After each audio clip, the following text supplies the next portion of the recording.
Morning, everyone. I'd like to first thank everyone for coming this morning, for taking an hour out of your day to come and spend some time with us.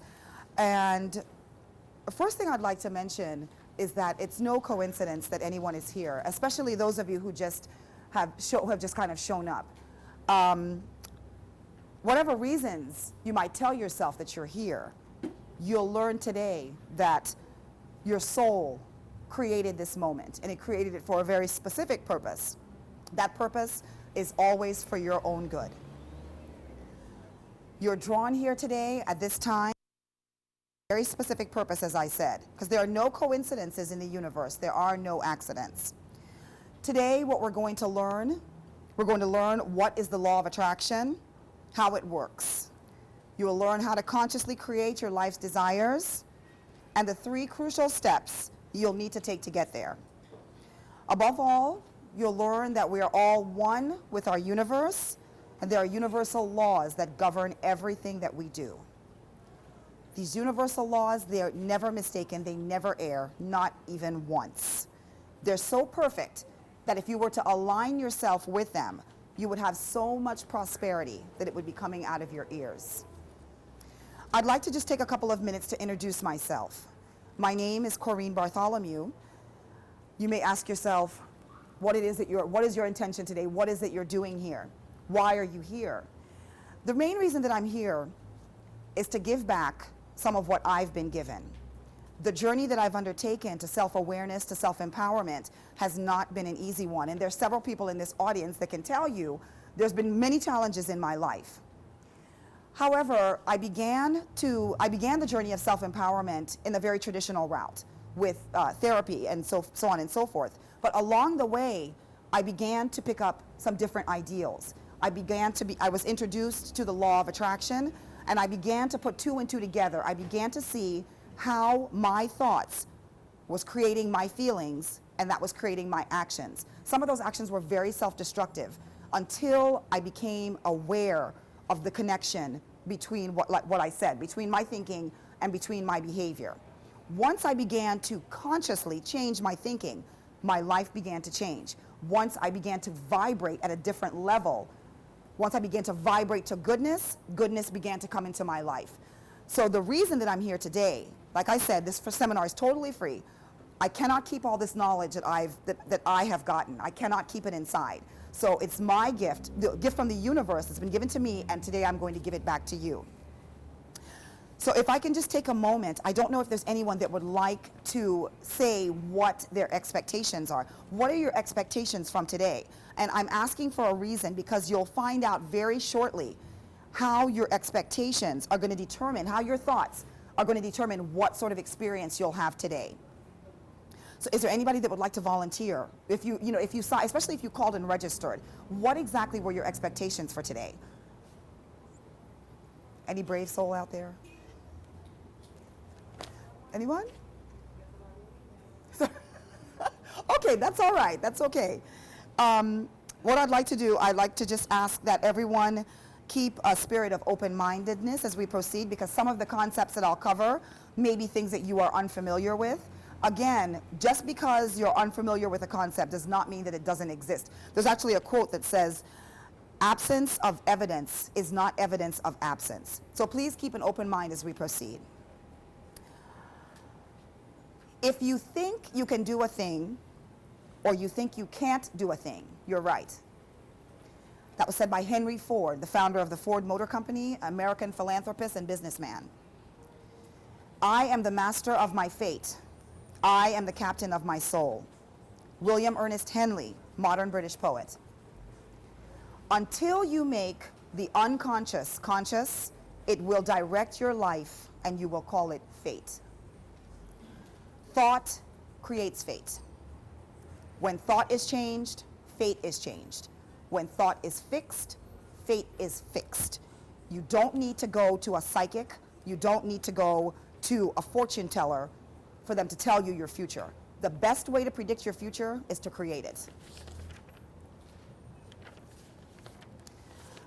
We'll start with the obvious. We'll start with what is the law of attraction. Well, the law of attraction is the most powerful force in the universe. It's a law. It's a law that if you work in harmony with it, will bring you, I should say, all the way, it'll bring you blessings and success like you would not believe. If you work against it, it can only bring you pain and misery. The law of attraction has been called several things. It's been known by different names. One of them, success consciousness, law of magnetism, the power of thought. Basically what it says is that all of your thoughts, all the images in your mind, and all the feelings connected to those thoughts will later manifest in your reality. In other words, everything that you see in your life, that you have in your life now, has been attracted to you through your thoughts, through your mind. This means that the things that you're happy with and the things that you're unhappy with is your own creation.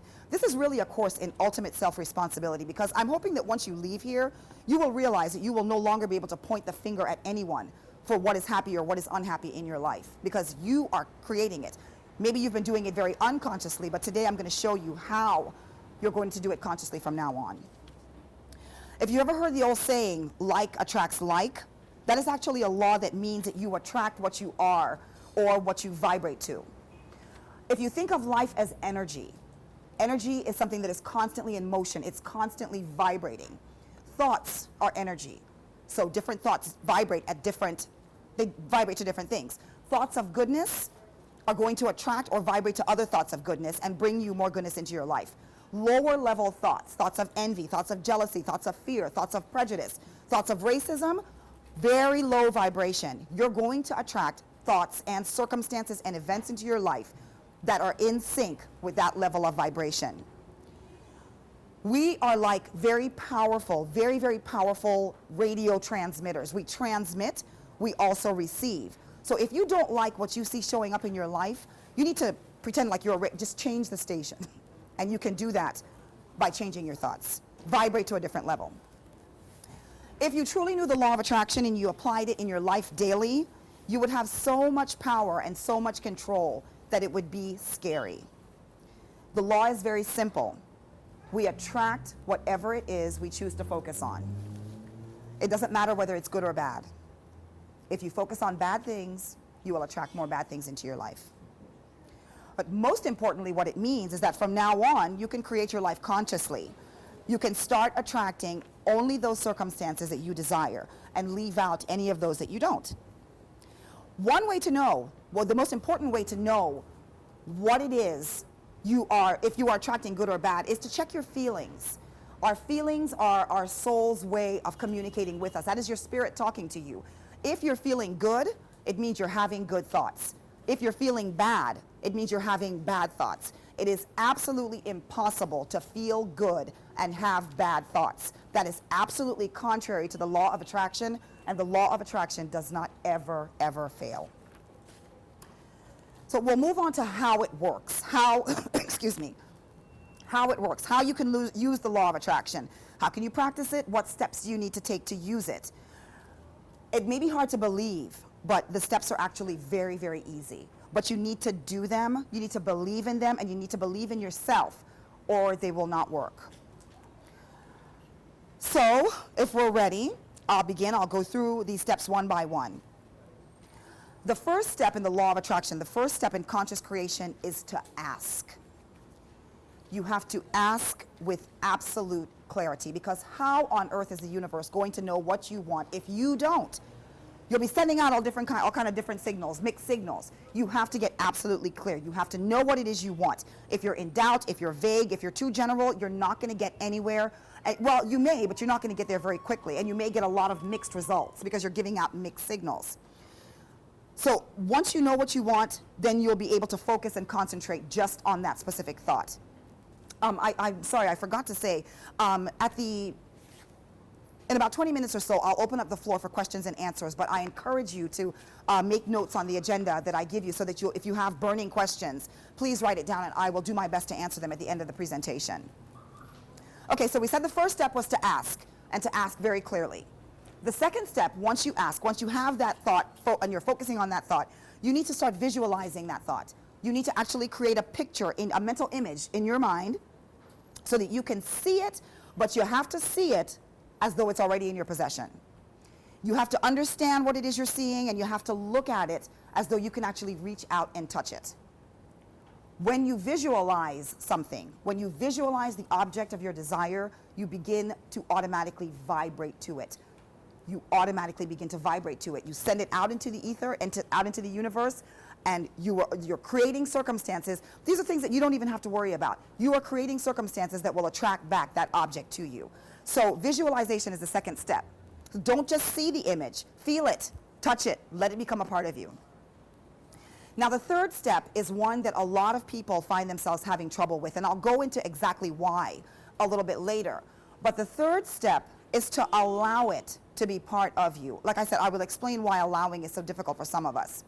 But basically, you can allow it by just agreeing to it, by saying yes to the idea that you want it. When you do this, you are in fact allowing it to come to you. If you say you visualize receiving a check for $1,000, picture yourself accepting that check. Picture yourself saying thank you for that check. Picture yourself accepting it. Hold it like it's yours. Embrace it. Tell the universe you acknowledge it and you want it. And tell the universe thank you for giving it to me. Remember, we're not at the stage of manifestation yet. We're just still in the visualization stage. Okay. The last step, very, very important. You must take action to fulfill your request. I'll get very specific about that. You have to work in harmony with what you wish, and you have to do so without wavering. You have to make a concerted effort to always dwell on wanting that thing. And by doing that, you will clear all obstacles out of your way, and what you wish will be yours. Remember, when you think, then you feel. After you feel, then you take action. And actually, those above steps will help us all to become better attractors. One of the things that you absolutely have to put into action with the law of attraction is that, and I mentioned it just now, you can't only think about it and visualize it, but you have to feel it. You really have to put emotion behind it, because that emotion is obviously, if you want it, it's going to be a good feeling. That emotion, that feeling behind it is going to kick up your vibrational level very high. That thing is already yours, because remember, you're looking at it as though you are already the possessor of whatever it is that you desire. So you have to put the emotion, feel how it feels. How does it feel? Let's say you're visualizing a new car. How do you think it feels, you know, to sit in that new car, to smell that new car smell, to all your friends watching you drive down the road? That's the kind of feeling that you want to put into it. That's what I'm talking about, is creating the emotion behind the desire. And that will happen, ladies and gentlemen, no matter what you think about. If you think about something bad, it's the same kind of emotion, the same negative emotions are going to work also. The power of the universe is very neutral. It doesn't discriminate. It's there for the asking. You can use it for good or for bad. It's the same power. It's all one power. I'm going to tell you a story, the last step that I just talked about, the taking the action to fulfill your request. Tell you a story of someone, this is a little 11-year-old boy, who I think that he was probably using the law very unconsciously. But this is what I mean by putting your actions putting your requests into action. I read this story last year in the Express about a little boy. It was right around this time of year because it was right around the time of SEA. This little boy had his heart set on going to Presentation College. Although you have to make other choices, he did, but presentation was his first choice. Well, he saw nothing else but presentation. That's all he focused on. Now, he took his steps. He studied. He probably took lessons. The article really didn't go too much into it. He went and he took his SEA. Before he got his results, he had his mother go out and buy a uniform for Presentation College. Before